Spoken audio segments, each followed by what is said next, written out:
menjelaskan jurnal tentang perkembangan dan tantangan pasar modal di Indonesia. Baik, yang pertama pengertian pasar modal. Pasar modal dalam arti sempit adalah suatu tempat dalam pengertian fisik yang terorganisasi tempat efek-efek di perdagangan yang disebut bursa efek. Kemudian pengertian bursa efek. Bursa efek adalah atau yang disebut dengan stock exchange, suatu sistem yang terorganisasi yang mempertemukan penjual dan pembeli efek yang dilakukan secara langsung maupun tidak langsung. Kemudian manfaat pasar modal. Yang pertama bagi emiten, pasar modal memiliki beberapa manfaat. Yang pertama jumlah dana yang dapat dihimpun berjumlah besar. Yang kedua dana tersebut dapat diterima sekaligus pada saat pasar perdana selesai. Yang ketiga tidak ada kovenan sehingga manajemen dapat lebih bebas dalam pengelolaan dana atau perusahaan. Yang keempat, solvabilitas perusahaan tinggi sehingga memperbaiki citra perusahaan. Yang kelima, ketergantungan emiten terhadap bank menjadi lebih kecil. Yang kedua, bagi investor, pasar modal memiliki beberapa manfaat. Yang pertama, nilai investasi berkembang mengikuti pertumbuhan ekonomi. Peningkatan tersebut tercermin pada meningkatnya harga saham. Yang kedua, memperoleh dividen bagi mereka yang memiliki atau memegang saham dan bunga yang mengambang bagi pemegang obligasi. Yang ketiga, dapat sekaligus melakukan investasi dalam beberapa instrumen yang mengurangi risiko.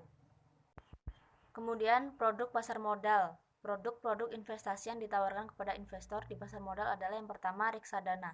Reksadana adalah sertifikat yang menjelaskan bahwa pemiliknya menitipkan uang kepada pengelola reksadana. Kemudian saham. Secara sederhana, saham dapat didefinisikan sebagai tanda penyertaan atau pemilik seseorang atau badan dalam suatu perusahaan.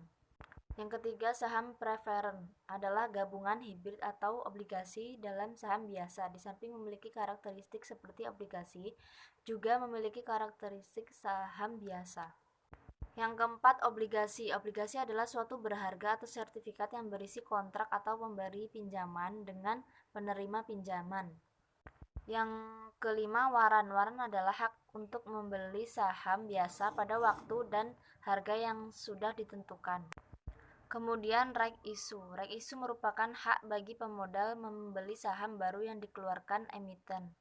Kemudian sejarah pasar modal. Dalam sejarah pasar modal di Indonesia, kegiatan jual beli saham dan obligasi dimulai pada abad ke-19. Menurut buku Effectenage yang dikeluarkan oleh Vereniging for den Effectenhandel pada tahun 1939.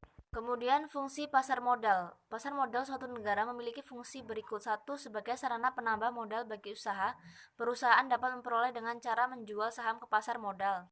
Yang kedua, sebagai sarana pemerataan pendapat. Yang ketiga, sebagai sarana peningkatan kapasitas produksi. Yang keempat, sebagai sarana pencipta tenaga kerja. Yang kelima, sebagai sarana peningkatan pendapatan negara. Yang keenam, sebagai indikator perekonomian negara. Kemudian peluang pasar modal. Untuk meningkatkan kinerja pasar modal di Indonesia serta berkesinambungan, para pemangku kebijakan sudah seharusnya memanfaatkan peluangnya yang ada pada perekonomian di Indonesia. Salah satu peluang yang perlu dimanfaatkan oleh para pemangku kebijakan pasar modal adalah meningkatnya golongan kelas menengah di Indonesia. Kemudian tantangan pasar modal. Sebagai konsekuensi dari globalisasi dan integrasi ekonomi, maka kinerja pasar modal sangat tergantung dari kinerja ekonomi nasional, regional, dan internasional. Laju pertumbuhan pasar modal turut ditentukan oleh berbagai indikator makroekonomi seperti laju inflasi, tingkat suku bunga, nilai tukar, dan besaran indikator makro lainnya. Cukup presentasi dari saya